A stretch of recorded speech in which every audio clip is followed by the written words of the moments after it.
कोई बात याद आ गई। एक दिन पहले हमने एक प्रसंग सुनाया कि जब श्रीमान रामानंद सागर जी ने रामायण सीरियल नहीं बनाया था, तब 18 साल की आयु में रामानंद सागर को टीबी हो गई थी। उस समय आज के 60 साल पहले टीबी का ऐसा इलाज नहीं था। जिसको टीबी हो जाती थी दुक्का का कोई बचता था नहीं, सब मर जाते थे। उन दिनों रामानंद सागर की दवाई चलती थी टीबी की। इतने में एक महा अवतार बाबा, इस समय लगभग 2500-3000 हजार वर्ष के हैं, अभी भी दक्षिण भारत के जंगलों में रहते हैं। महा अवतार बाबा, वे महा अवतार बाबा रात्रि के स्वप्न में आए और बोले कि आप श्री रामायण सीरियल बनाओ, रामायण सीरियल बनाओ, आपको सब पात्र मिल जाएंगे। वे मन में सोचने लगी कहां से सब पात्र मिलेंगे, कैसे हम बनाएंगे, बहुत मुसीबत है, बहुत ज्यादा संघर्ष है इस सीरियल बनाने में। तो बाद में एक साधु के रूप में आए, बोले कि आप जिस समय जो पात्र चाहोगे अच्छे अच्छे पात्र आपको मिल जाएंगे, आप चिंता मत करो। रामायण सीरियल तो बनाने लगे। गुजरात के उमर गांव में शूटिंग हो रही थी।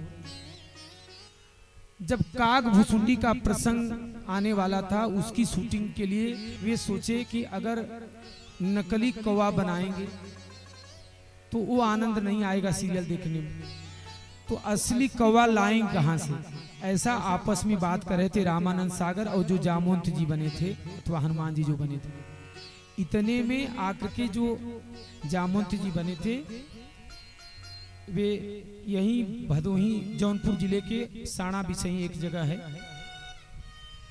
दास के जो जन्म स्थान है वहां से 3-4 किलोमीटर, शशि शेखर उपाध्याय, तो वे जामवंत बने थे। आकर के बताए कि साहब एक कौवा आकर के डाल पर बैठा है, शूटिंग इसी समय कर ले।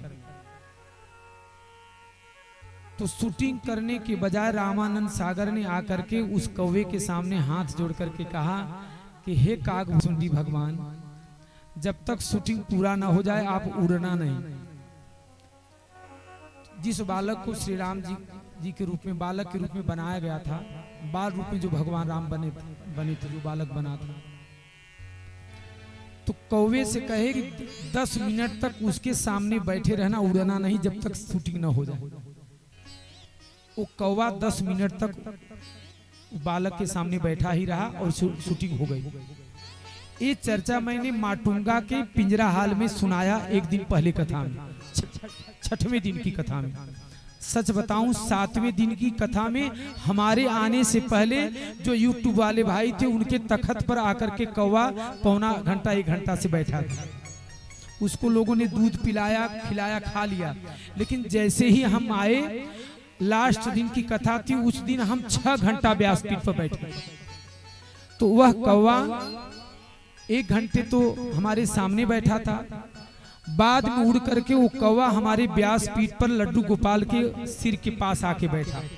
तो भक्तों ने लड्डू और अंगूर चढ़ाया था व्यासपीठ पर, उसको खिलाया गया। मतलब अंगूर और लड्डू उसने तनिक भी छुआ नहीं, खाया नहीं, क्योंकि श्रोता का नियम है कि वक्ता के पहले आए और वक्ता के बाद जाए, और कुछ खाए पिए नहीं उस समय।